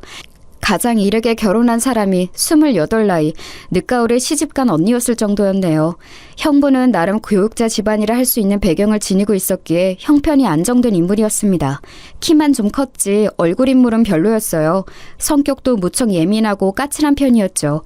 그래도 언니가 안정된 배경 하나만 보고 결혼을 한 거예요. 저도 비슷했네요. 무능력한 친정아버지, 그리고 그런 배우자에게 질색을 하며 학을 떼었던 친정엄마를 보고 자랐던 저는 무조건 남편의 능력만 보았습니다. 제가 잘난 사람이 아니다 보니까 굉장한 상대를 만나는 건 말도 안 되는 일이었죠. 그래서 제 수준에서 만날 수 있는 최대치의 남자를 만나고자 했어요. 그러던 와중에 남편을 만나서 단 5개월 만에 속전속결로 결혼을 해버렸습니다. 시댁은 당시에 작은 공장을 운영하기 시작한 직후였고 저는 남편을 내조하면서 공장의 잡일을 도와가며 그렇게 열심히 살았어요. 제 성실한 구석 하나만 보고 저를 허락해 주었던 시댁 사람들을 제가 기어이 만족시켰죠. 아집이 강한 남편하고는 솔직히 이런저런 마찰이 있었지만 반지하 단칸방에서 화목하게 사느니 점점 집을 넓혀가는 재미를 느끼며 남편과 냉전을 치르며 사는 게 낫다고 여겼습니다. 친정의 영향을 강하게 받아서 그랬나 봐요. 다른 의미로도 저는 친정의 영향을 강하게 받았는데 그건 바로 우는 소리를 그렇게 하시면서도 친정엄마께서는 끝끝내 당신의 무능력한 배우자를 저버리지 않은 채 끌어안고 가셨죠. 저는 그 면모를 봐왔기 때문에 사업하는 남편이 도중에 얼마나 독불장군처럼 굴든 말든 꿋꿋하게 인내하며 아내로서의 역할, 엄마로서의 역할을 다 해냈습니다. 한 번도 도망친 적 없었고 최선을 다하지 않은 적도 없었네요. 세월이 흘러 나이가 들고 보니까 이런 저에게 뒤늦게 고맙고 의지가 되었는지 남편은 그나마 점점 순해졌어요. 나이 먹어서 늙고 났더니 마누라가 최고란 걸 알았나 봅니다. 하여간 저희 부부는 다사다난한 와중에 자식을 셋 보고 살았어요. 큰아들은 장남이라는 이유로 저희 부부의 전폭적인 지원과 기대를 받으며 자랐고요. 결혼 정년기에 딱 맞춰서 장가를 보냈는데 이때 저희 부부가 힘 좀 썼죠. 왜냐하면 큰며느리가 부잣집 고명딸이었거든요. 둘은 동갑내기였습니다. 큰아들은 자기 조건이 떨어지는 것 같다면서 걱정을 했고 어떻게든 꼭 결혼을 성사시키고 싶다고 하길래 저희 부부가 나섰던 것이죠. 장남을 좋은 집안과 맺어주느라 애 많이 썼었네요. 큰아들 본인이 욕심냈던 그 결혼 기껏 할 수 있도록 해줬더니 시간이 지나니까 큰며느리하고 자잘한 불화를 일으켰어요. 큰며느리는 워낙 자기 친정에서 귀한 대접만 받고 자라서 그런지 성격이 대쪽 같고 쉽사리 자기 뜻을 굽히거나 양보하지 않는 인물이었습니다. 애 낳고 잘 사나 싶었건만 그런 배우자에게 큰아들이 점차 심신이 지쳐가는 모양이었어요. 언제부터인가 걸핏하면 별거를 하느니 마느니 하는 얘기를 쉽게 입에 올렸습니다. 저는 얼른 그런 큰아들을 나무랐었죠. 애 생각해서라도 우선 참아야지. 나라고 해서 내 큰며느리가 콧대 높고 성질 드센 것 어디 모르겠니? 다 알아. 네가 언제까지고 참고 살 성미도 안 된다는 건 역시 다 알고 있었어. 그래도 이 결혼 네가 하겠다고 당시에 하도 우겨대서 졸라댔던 것을 잊으면 안 되지. 책임감을 가지고 살아. 제가 남편을 꾹 참고 잘 살아온 것을 큰아들도 뻔히 알고 있었기에 제 앞에서 반백할 엄두가 안 났을 것입니다. 그런데 몇 번 나무라고 잘 달래보았건만 큰아들은 속에 든 불을 꺼트리질 못했어요. 결혼 생활에 대한 불만을 자꾸만 툴툴대며 늘어놓았죠. 어느 주말에 저희 식구들끼리 다 모여 있었고 큰며느리는 없는 자리였는데 저희 딸이 자기 큰오빠한테 기어이 한 소리 날리더라고요. 아, 큰오빠! 남자가 왜 그렇게 구시렁구시렁 말이 많아? 그런 투정 듣는 것도 한두 번이지 맨날 들으려니까 짜증나 죽겠어. 큰 새언니한테 이혼하자고 선언할 자신은 없고 자기 가족들한테 우는 소리 할 마음은 들어? 물에 빠지면 아주 입만 동동 뜨겠어. 자기 할 말 다 하고 사는 집사람 만나서 늘 짜증났었는데 이제는 내 여동생까지 이러네. 집안 여자들이 다들 어쩌다 이렇게 됐는지 모르겠다. 야, 너는 제발 네 작은 새언니 좀 보고 배워라. 모름지기 여자란 저래야 하는 거야. 큰아들이 말에 자연스레 모두의 시선이 한 사람에게로 향했죠. 바로 제 작은 며느리에게 말입니다. 큰아들이 결혼생활 지친다고 우는 소리를 하도 하느라 집안 분위기가 뒤숭숭한 지 몇 달째였는데 그 와중에도 작은 며느리는 늘 조용했습니다. 차분했으며 고요했죠. 큰아들 입에서 자기가 거론되자 작은 며느리가 조용한 목소리를 냈어요. 저는 아주버님을 다들 이해해줘야 한다고 생각해왔어요. 얼마나 속이 답답하시면 저러시겠어요. 그쵸, 어머님? 제 말이 맞죠? 은근히 저에게 질문을 돌리길래 제가 얼른 정신을 차리고 맞다면서 맞장구를 쳐주었습니다. 저도 가만히 생각해보니까 그간 너무 격앙된 상태로 큰아들만 나무랐나 싶었거든요. 큰며느리에게는 잔소리를 안 하고 큰아들에게만 참으라고 하고 있었으니 무정한 엄마인 것 같았네요. 큰아들에게 내심 미안하다는 생각이 들던 참이었는데 작은 며느리가 그렇게 말을 해주니까 제가 얼른 그 의견에 함께했습니다. 그러자 딸이 신경질을 부리더군요. 작은 새언니, 뭘 모르시면 말을 얹지 마세요. 갑자기 왜 본인이 상황 정리를 하려고 난리세요? 감정적으로 구는 딸을 제 작은 아들이 얼른 말렸습니다. 딸은 불만 가득하단 표정을 지으면서도 더 아무 말 안 했고요. 그런데 그날 이후로 왠지 딸이 작은 며느리에게 틱틱서리며 행동하기 시작했던 듯 싶어요.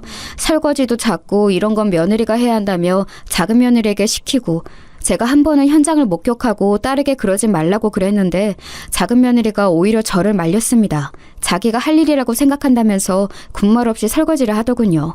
꿋꿋한 그 모습이 강인해 보였어요. 여리여리한 체구에서 그런 강인함은 어디서 나왔는지 모를 일이었죠. 작은 아들은 원래 오래 사귀던 다른 아가씨하고 결혼을 할 작정이었으나 결혼 준비를 하면서 자잘한 말싸움을 하기 시작했고 결국 감정이 상해서 파혼까지 했습니다. 그리고 몇 달 뒤에 그 아가씨는 금세 다른 남자와 결혼을 했고요. 그것에 상처를 크게 받은 작은 아들은 아무하고도 오랫동안 교제를 안 했습니다. 이러다가 노총각이 되어 늙어 죽은 것 아니냐는 주변의 속단으로부터 저는 작은 아들을 지켜주었죠. 이상한 사람 만나서 인생을 말아먹을 바에는 결혼 안 하고 혼자 사는 것도 괜찮아. 그러니까 너무 마음 쓰지 말고 네가 마음 가는 대로 살아도 돼. 나는 어렸을 때 네 외할머니로부터 항상 결혼을 신중히 한다는 소리를 듣고 살았더니 나이 찼다고 해서 떠밀리듯 하는 결혼은 아주 결사 반대인 사람이야. 엄마가 그렇게 얘기를 해주니까 내 마음이 한결 편안해졌어요. 저는 사실 혼자여도 외롭지 않고 전혀 상관없는데 주변의 시선이 힘들었거든요. 압박 받지 말고 부담 안 가지고 재미있게 지내다가 혹시 제 마음을 사로잡는 인연이 생긴다면 그때 가서 결혼 생각을 해볼게요. 그렇게 말했던 작은 아들은 시간이 지나서 자기보다 8살 어린 작은 며느리를 만나서 결혼을 하였습니다. 작은 며느리는 눈에 띄는 미인은 아니더라도 수수하고 청순한 분위기를 풍겼어요. 첫인상이 아주 참했죠. 작은 며느리의 친정은 많이 가난한 편이었습니다. 집안에 있는 빚 때문에 작은 며느리가 힘들게 살았더라고요. 왠지 옛날에 제가 생각났습니다. 이런 말을 하면 너무 속물적인 것 같았지만 작은 며느리가 어째서 제 작은 아들과 결혼하고 싶어 하는 건지 저는 그 이유가 짚히더라고요. 집안 형편은 많이 어렵고 대학은 전문대를 중퇴했고 서비스 직종만 전전해온 작은 며느리의 조건이 너무 별로인 것 같다면서 다른 식구들은 약간 떨떠름한 반응들이었어요. 하지만 저는 재차 작은 아들이 결혼을 하고 싶어 한다는 뜻을 확인하였고 그 다음으로는 작은 며느리에게 따로 당부를 했었습니다. 다른 건 내가 안 바랄게. 가정에 충실하면서 우리 아들한테 내조 잘하고 옆에서 항상 잘 챙겨주고 그렇게 잘 해줄 수 있겠니? 그것만 약속해 준다면 나는 너를 내 며느리로 기꺼이 맞아들이고 잘해줄 생각이 있단다. 당연히 약속할 수 있어요. 그게 바로 제가 바랐던 것이에요. 오빠하고 단란한 가정 꾸려서 서로만 바라보면서 늙어 죽는 그날까지 그렇게 살고 싶습니다. 물론 시부모님께도 최고로 잘하는 며느리가 될 거예요. 그럴 수 있도록 허락해 주세요. 이제 보니 우리 아들이 결혼할 때를 놓치고 지금까지 혼자 지낸 게 아니라 이런 참한 배우자를 만나려고 기다려왔나 보다. 앞으로 둘이 서로에게 충실하면서 백년해로 했으면 좋겠구나. 저는 작은 며느리의 손을 맞잡았었죠. 다른 가족들에게는 작은 아들이 나이가 찰 대로 찬 상황인데 결혼 상대를 재고 자시고 할 게 뭐 있냐는 논리를 댔습니다. 그렇게 단박에 설득을 시켰죠. 작은 며느리는 그 약속대로 너무 잘 살아줬어요. 결혼하고 1년을 채우기 직전에 아이가 태어났고요. 자기 남편과 아이를 최우선으로 두고 자기 시댁에도 살뜰히 잘하고 그런 인물이었어요. 시간이 흘러 어느새 작은 손주가 이제 초등학교를 들어가게 된 참이었고요. 이렇게 잘해온 작은 며느리가 딸에게 핀잔을 당하며 지내는 것 같아서 제가 너무 면목이 없었습니다. 미안하다. 나도 어쩔 수 없이 팔은 안으로 굽는가 봐. 우리 딸한테 내가 따끔하게 잔소리를 한다고 하는데도 그게 부족할 수밖에 없네. 우리 딸이 나이만 먹었지 철이 없어. 성숙하고 의젓한 네가 이해해 줄 수 있을까? 어머님, 세상 무슨 말씀이세요. 저는 솔직히 아직까지도 저를 며느리로 받아주신 어머님께 늘 감사한 마음을 가지고 있어요. 민준이 아빠가 그때 아무리 저랑 결혼하고 싶다고 했다고 한들 어머님께서 만약 안 된다고 하셨으면 안 될 일이었다고 생각해요. 그러니까 저는 어머님께 특히 감사합니다. 저는 이 집안의 일원이 되어서 매일매일 행복해요. 그러니 그런 말씀은 거두세요. 얘가 나를 오늘 작정하고 비행기 때문에? 네 시합이도 있는데 왜 나한테만 특별히 감사하다고 하니? 에이, 어머님. 그런 것에 있어서 실세는 어머님인 거 옛날 그때부터 저는 다 알고 있었어요. 집안 문제는 어머니께서 꽉 쥐고 계셨잖아요. 지금도 그렇고요. 이렇게 말씀드리면 저 혹시 너무 건방져 보이려나요? 할 말 다 해놓고 겸연쩍어 하는 것, 작은 며느리는 이런 인물이었죠. 고슴도치라는 동물이 크지도 않고 생긴 것도 아기자기한 이목구비에 조용조용하지만 몸에 가시를 두르고 있는 것처럼 뭔가 그런 종류의 의외성이 작은 며느리에게는 늘 있었던 것 같습니다. 지금 돌아보니까 그랬어요. 순하고 차분하지만 그렇다고 해서 결코 그 속까지 만만한 상대는 아니었다는 것이죠. 큰아들은 우는 소리를 그렇게 해대더니 결국 큰며느리와 별거를 하게 되었어요. 큰 손주는 당연하니만치 큰며느리가 데리고 갔고요. 너무 속상하더군요. 이혼을 섣불리 안 해서 그것이라도 다행이었습니다. 안 그랬다면 어여쁜 큰손주와 더 멀어졌을 테니까요. 홧김에라도 이혼하자는 소리는 안 꺼냈어요. 나도 어차피 다시 결혼할 생각도 없는데 이혼해서 뭘 하겠나 싶더라고요. 그리고 재주씨가 나보고 숙일 줄 알아야 한다고 하더라고요. 그 얘기 듣고 나니까 홧김에 마음에도 없는 이혼하자는 소리는 안 꺼낸 거죠. 작은 애가 너한테 그랬다고? 맞는 소리를 했네. 이혼이란 결혼보다 신중히 하는데 네가 홧김에 큰애한테 이혼 운운할까 봐 내가 얼마나 소가리를 했던지. 너에게 좋은 소리를 해준 작은 애한테 내가 다 고맙구나. 하여간 여러모로 작은 며느리는 좋은 영향만 집안에 주는 것 같았어요. 큰아들 내외가 별거하게 된 이후로 한 달에 한 번 주말에 큰아들이 자기 애를 보게 됐습니다. 토요일 이른 아침에 큰손주가 올 때도 있었고 금요일 늦은 저녁에 올 때도 있었네요. 그런데 어느 하루는 애가 오기로 한 주말에 큰아들이 낚시 약속이 잡힌 거예요. 회사 상사도 포함되어 있는 자리라서 취소도 못하고 빠지지도 못하고 그러고 있었습니다. 저도 그날 하필 남편하고 저기 멀리 편찮으신 고모댁에 방문하기로 한 주말이었고요. 큰아들에게 도움이 되어주지 못해서 미안했는데 자기가 알아서 해결하겠다고 하던 큰아들은 자기 동생 부부에게 손을 내밀었어요. 작은 며느리가 큰 손주를 자기 아이와 함께 그 주말에 봐주었죠. 집안일이라면 안 가리고 나서는 살신 성인의 착한 부인을 맞은 게 자기 복이라면서 작은 아들이 그때 무척 싱글벙글 웃었던 것으로 기억을 합니다. 성격 차이로 별것까지 하게 된 큰아들 부부와 비교가 되면서 더욱 작은 아들 부부가 화목하고 든든해 보였네요. 그러던 어느 날 작은 아들이 조금은 갑작스럽게 해외에서 근무를 하게 되었어요. 1년 내외 일정이라서 아주 장기까지는 아니었지만 그래도 하루 이틀 기간이 아니니까 걱정이 되더군요. 저는 작은 며느리하고 작은 손주도 같이 가려나 했는데 작은 아들 혼자만 간다고 했습니다. 혼자서 외국 생활하는 거 정말 괜찮겠냐고 제가 염려되는 마음에 여러 번 물어봤었네요. 사실은 민준이 엄마가 나랑 같이 안 가겠다고 해서 처음에는 섭섭했어요. 그렇지만 한편으로는 이제 초등학교 들어간 아이를 배려해서 외국 생활 욕심내지 않은 민준이 엄마에게 고맙기도 하고 그 마음씨가 감동이기도 하고 그렇네요. 그러게 작은 애가 욕심을 안 부리고 자기보다는 다른 사람 입장을 우선시해서 배려하는 편이지. 보나마나 네가 없어도 아이 뒷바라지 잘하면서 작은 애는 잘 해낼 거야. 그러니 너도 거기서 밥 잘 먹고 건강 잘 챙겨야 한다. 연장 같은 거 하지 말고 꼭 제때 돌아오고. 애가 어린데 너무 오래 떨어져 있고 그러면 못 써. 작은 아들은 제 말을 명심하고 꼭 되도록 일찍 돌아오겠다고 하였어요. 때가 되어 작은 아들은 출국하였고 작은 며느리는 그 이전처럼 변함없이 지내는 듯 보였습니다. 저는 설마 제가 작은 며느리 같은 사람을 의심하게 될 것이라고는 이때까지만 해도 상상조차 못했죠. 그 시작은 언제부터였는지 정확하게 모르겠습니다만 기억에 남는 것이라면 식당에서 가족 모임을 했던 순간들이 있네요.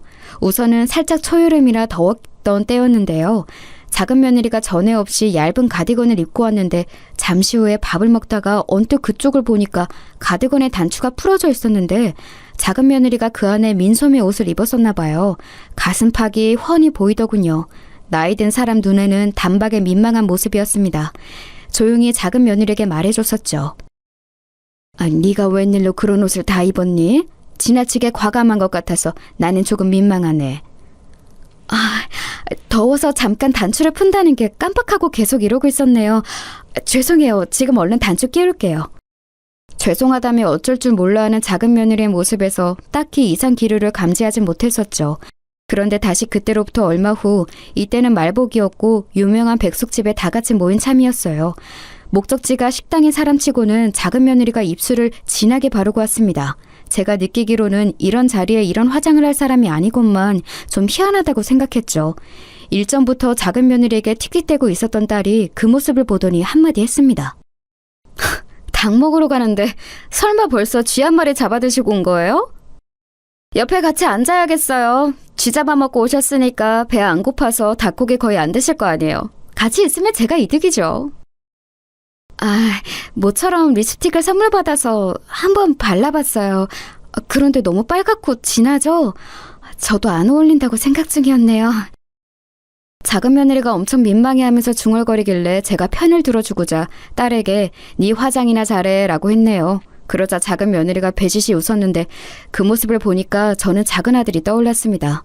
머나먼 타국에서 복날도 못 챙기고 그냥 지낼 것을 생각하면 가슴이 짠했죠. 작은 아들이 보고 싶은 마음에 저도 모르게 밥을 먹으면서 자꾸 작은 며느리와 작은 손주 쪽을 눈치챘던 것 같아요. 그런데 가만 보니까 희한하게 작은 며느리가 닭고기 뜯는데 불편하게 실이 치렁치렁한 머리를 안 묶고 풀어헤친 채였습니다. 본인도 불편한 건 맞는지 손으로 머리카락을 연신 뒤로 넘겨가며 힘겹게 식사를 하더라고요. 예쁜 것도 좋지만 불편하게 왜 저러고 먹을까 싶은 생각이 들었어요. 그때 작은 손주와 제가 눈이 마주쳤죠. 자기 엄마를 제가 아까부터 몰래 빤히 쳐다보고 있었으니 그 이유가 궁금하다는 눈치였습니다.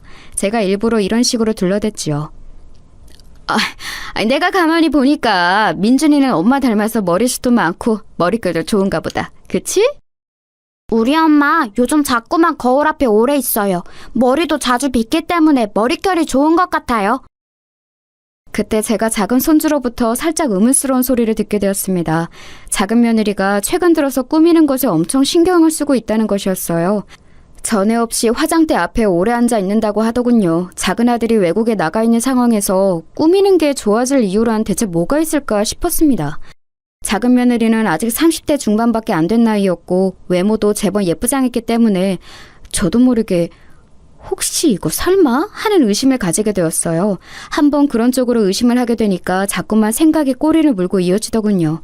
작은 아들이 한참 연상이었기 때문에 혹시 작은 며느리가 젊은 남자에게 마음을 빼앗긴 것은 아닐까 싶었습니다. 이런 고민을 하게 되었다는 것 자체가 저 스스로를 부끄럽게 만들었죠. 나이만 먹고 망상병에 걸린 게 아닐까 싶어서 민망했어요. 이런 상의를 하기 위해 찾은 상대는 제 딸이었습니다. 그랬다가 곧 후회를 했지만요. 젊은 남자랑 결혼할 걸 그랬다고 후회는 안 하세요? 네? 갑자기 무슨 소리를 하시는 거예요? 저한테 그런 건 왜 물어보세요? 작은 오빠도 지금 외국 나가 있는 상황인데 이럴 때 어디 한번 솔직하게 털어놓아 보세요. 결혼은 최소한 또래 나이하고 할 걸 그랬다고 생각 정도는 해보신 적 있죠? 여자끼리 허심탄회하게 말해보는 게 어때요? 제 이야기를 들은 딸이 다짜고짜 작은 며느리에게 저런 질문부터 날린 거예요. 제가 얼마나 당혹스러웠는지 모릅니다. 작은 며느리의 표정이 엄청 어두워졌었고 잠시 침묵을 지키다가 이렇게 대답을 하더군요. 절대 그런 생각 해본 적 없어요. 저는 민준이 아빠보다 젊은 남자에게 눈이 돌아간 적도 없고요. 아니, 누가 눈 돌아갔다고 했어요? 그렇게 말한 적은 없어요. 그냥 한번 가볍게 물어본 것뿐인데 너무 정색하시네요. 제가 정색을 할 만한 질문을 하셨다고 생각을 해요. 지금 이 자리에서 맹세하는데 결코 젊은 남자한테 저는 눈이 돌아간 적 없으며 앞으로도 돌아갈 일도 없어요. 하늘에 대고 맹세합니다. 작은 며느리가 굉장히 단호하게 대처를 했고 딸은 겸연쩍어 했으며 저도 목구멍이 턱 막히는 기분이 들었습니다. 이렇듯 믿음직스러운 작은 며느리를 향해 대체 제가 어떤 추악한 의심을 했던 것인가 싶어서 속으로 너무 미안했어요. 너무 섣부른 추론이었다고 여기며 스스로 반성도 했습니다. 그러나 한번 마음속에 의심의 씨앗을 심어놓으면 그건 어느 때고 꿈틀거리며 발아하는 법이라는 것을 저는 알게 되었습니다. 옷차림새도 머리 모양도 표정도 갑자기 전에 없이 구석에서 휴대폰을 확인하는 행동도 즐거운 순간이라도 떠올린 것인지 멍하게 있다가 난데없이 키득거리면서 웃는 모습까지도 점차 수상한 작은 며느리의 모습들이 제 눈에 담겼어요. 나이를 먹을 대로 먹었건만 그럼에도 저 역시 여자인가 보더라고요. 같은 여자로서 감지되는 오묘한 기운이 있었습니다. 암만 해도 작은 며느리에게 따로 남자가 생길 것만 같았어요. 결정적으로 저는 작은 며느리가 아이를 데리고 저희 부부집에 들렀을 때 구석에 가서 휴대폰을 보며 흐뭇한 미소를 짓고 작은 목소리로 누군가와 통화를 하다가 쪽하고 뽀뽀하는 소리를 상대방에게 들려주는 광경을 봐버렸거든요.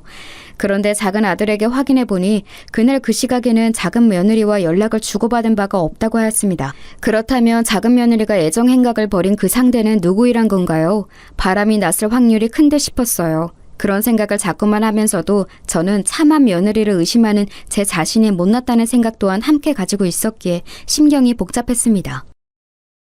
아휴, 이걸 어째. 한번 그런 의심을 하고 나니까 시간이 갈수록 며느리의 모든 것이 다 수상해 보이는구나. 그럴 애가 아니라는 생각을 머릿속으로는 하면서도 마음이 자꾸 어딘가 불편해. 저는 차마 제가 작은 며느리의 부정을 의심하고 있는 상황이라고는 말을 못하고 요새 가슴이 답답하다는 정도로만 지인들과 만났을 때 얘기를 했어요. 제 낯빛에서 어쩐지 수심 깊은 기색이 엿보이니까 지인들이 무슨 일이라도 있냐고 먼저 물어봤었거든요. 대충 둘러대고 난 후 저는 지인 하나가 꺼낸 얘기에 깜짝 놀라고 말았습니다. 낯빛이 왠지 어두운 모습을 보니까 나는 희한하게 우리 육촌 언니가 떠오르네. 내가 자기들한테 이 얘기를 했었던가? 어렸을 때는 통 왕래도 없었다가 나이 다 들고 나서 친해진 육촌 언니가 한 명 있는데 자기 딸이 엄마 느낌이라는 게 남편이 바람난 것 같은데 심증만 있고 물증이 없어요 라고 어느 날 고민을 털어놓더래. 그거 듣고 육촌 언니가 그냥 막 뒤집어진 거지. 차비를 곧바로 족쳐볼까 하다가 자기 딸도 몇 달을 심증만 들고서 결국 승부를 못 봤다고 한 것에 신중해야겠다 싶어지더래. 그래서 육촌 언니가 며칠을 끙끙 앓으면서 고민하다가 끝내 결단 내렸잖아. 그래서 결국은 사위 바람을 딱 잡았지. 자기 딸의 직감이 맞았던 거라고 하면서 육촌 언니가 얼마나 후련해 했던지 몰라? 뭐? 심증만 있던 바람을 결국 잡아냈다고? 어떻게? 육촌 언니 분께서 뭔 결단을 내렸길래 사위 바람을 잡을 수 있었다는 거야? 뭐겠어. 돈 쓰고 전문가 고용한 거지. 그런 심부름 작정하고 해결해주는 전문가들이 있잖아. 거기가 간판을 심부름 센터라고 달았다고 하던가 아니면 흥신소라고 달았다고 하던가. 아무튼 전문가가 나서니까 단판이 지어지더라네. 근데 왜 이렇게 급박하게 물어? 어머, 혹시 이런 거에 관심 있어? 왜? 전문가 필요해? 아유, 내가 무슨... 그런 게 왜 필요하겠어. 나는 요새 그냥 말 그대로 속이 답답해서 안색이 안 좋았을 뿐이야. 나는 그런 일과는 하등 상관이 없어. 정목에 찔리는 바람에 저는 얼른 손사래를 쳤었죠. 저에게 이목이 주목이 되는 것도 얼른 흩어버리고 싶었고요. 그런데 모임이 파하고 난 이후에 계속 머릿속으로는 그 생각만 들더군요. 돈 주고 전문가를 고용하면 저희 의심이 그저 헛된 망상이자 오해였던 것으로 밝혀지든 아니면 진짜 백이 은밀한 바람으로 밝혀지든 단판이 지어질 것이라는 생각에 가슴이 막 두근거렸습니다. 저는 고민을 거듭하다가 작은 며느리가 저에게 안부 전화를 해왔을 때 그 전화를 그저 순수하게 반가운 마음으로 받을 수 없는 제 자신을 깨닫고는 단판을 짓는 것이 능사라는 결론을 내리게 되었어요. 이대로는 도저히 찝찝해서 안 될 것 같았습니다. 제가 혼자 따로 관리하는 통장을 슬쩍 열어본 뒤 저는 그 지인에게 연락을 하였어요. 난데 저번에 혹시 우리 모임 가질 때 들었던 그 전문가 말이야. 내가 거기에다가 의뢰를 해볼 수 있을까? 육촌 언니분이 이용하셨다던 거기가 어디인지 알려주면 내가 정말 고마울 것 같아. 내가 좀 급해서 되도록 빨리 알려준다면 더욱 고맙겠어. 지인은 역시 그럴 줄 알았다는 듯 반응을 보이더군요. 그날 제 표정을 보고 왠지 알아차렸다네요. 그리고 정말 고맙게도 다른 사람들에게는 비밀을 지켜주겠다고 약속을 해줬어요. 저에게 고민이 잘 해결되길 바란다면서 육촌 언니를 통해 그 업체가 어디인지 알려주었죠. 저는 더 시간 끌 것 없이 그곳에 의뢰를 맡겼습니다. 작은 며느리의 신상 정보를 그곳에 알려주던 순간에는 속으로 이게 맞나 싶어서 괴롭기도 했어요. 하지만 이제 와서 물러설 수는 없다는 생각으로 진행을 했네요. 맡기고 나자 그 이후로는 하루하루가 너무 초조했습니다. 오죽하면 남편이 저보고 왜 자꾸 시계를 보고 휴대폰을 보냐면서 누구 만나기로 약속이라도 했냐면서 핀잔을 주었네요. 아무렇지 않게 행동하기가 어려웠어요. 그때 제 심정은 제 의심이 별것 아니었다는 것으로 결과가 나왔으면 하는 바람뿐이었습니다.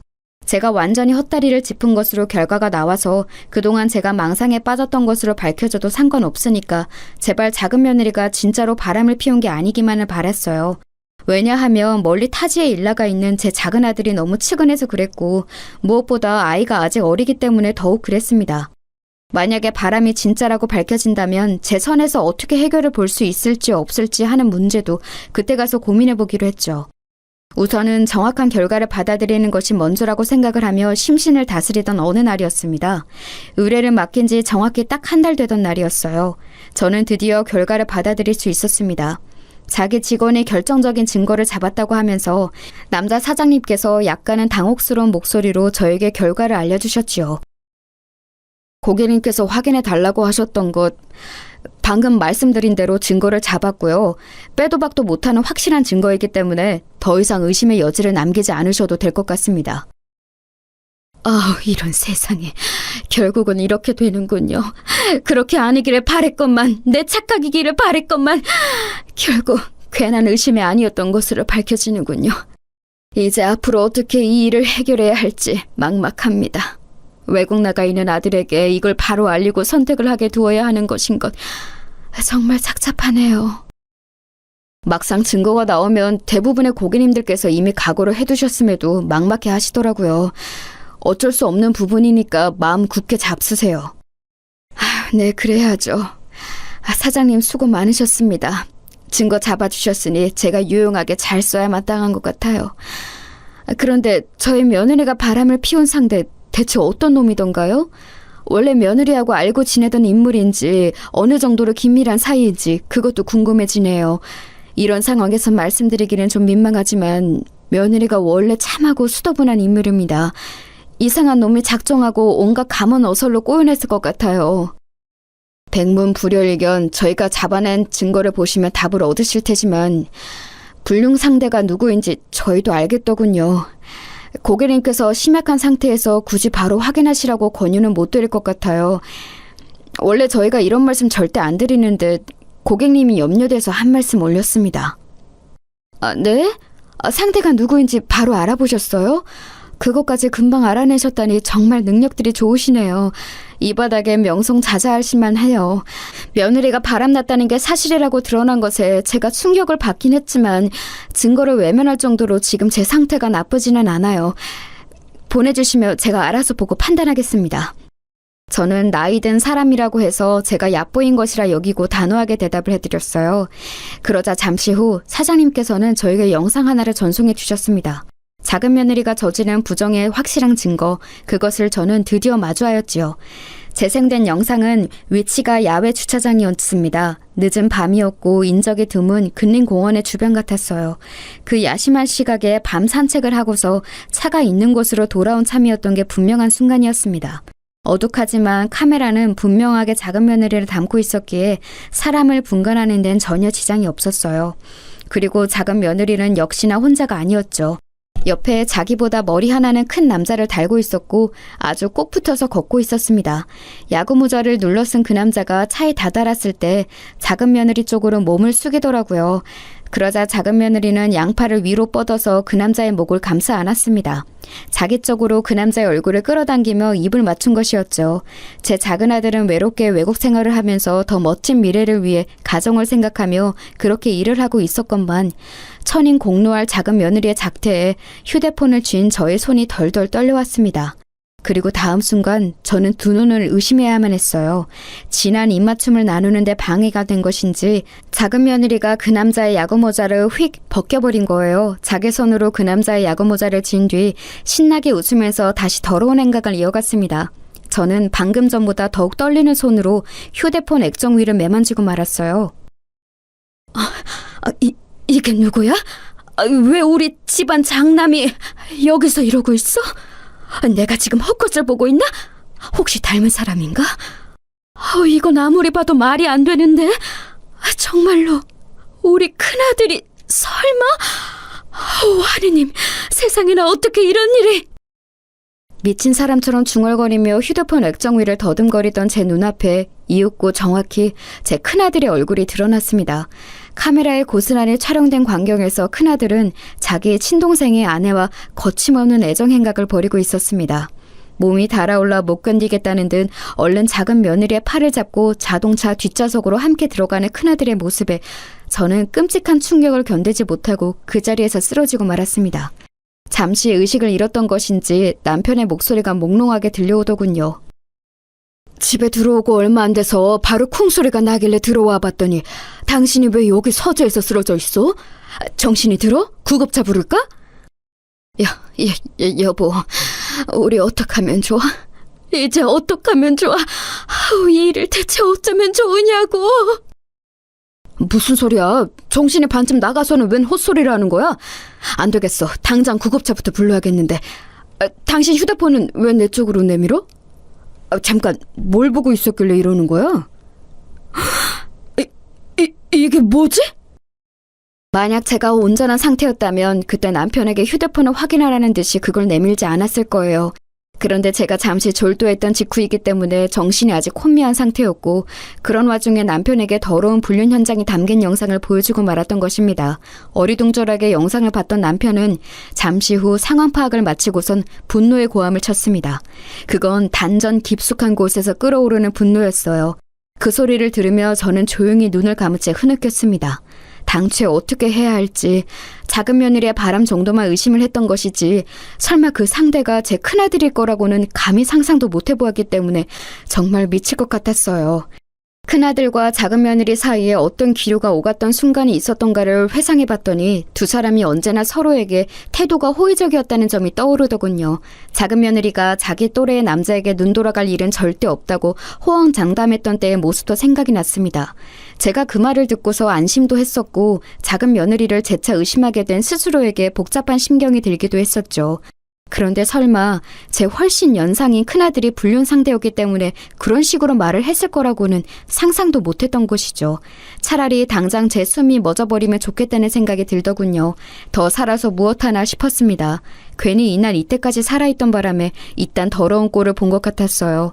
자식도 잘못 키웠고 며느리도 잘못 들였고 제가 어리석었던 탓에 다른 자식 하나에게 피해를 끼쳤으며 어린 손주에게도 못할 짓이 된 것 같아서 엄청난 자괴감에 사로잡혔죠. 제가 울면서 자책을 하자 남편은 저를 나무랐습니다. 이렇게 진실을 캐낼 배짱은 있었고 드러난 진실을 마주할 용기는 없었어? 정신 차려. 자식과 며느리가 쌍으로 미친 것이 어떻게 당신의 탓이 돼? 자책할 생각은 추호도 말고 정신 똑바로 차리고 이것들에게 철퇴를 내릴 때야. 저를 다잡아준 남편은 집안일에 신경 안 쓰고 산 게 후회한다고 하였습니다. 저는 그런 남편의 손을 맞잡으며 생각했죠. 저희 부부는 다른 부부에게서는 비록 모범적이지 못했을지언정 서로에 대한 신뢰나 의리는 지난 세월 자식들 앞에서 옳게 지켜왔습니다.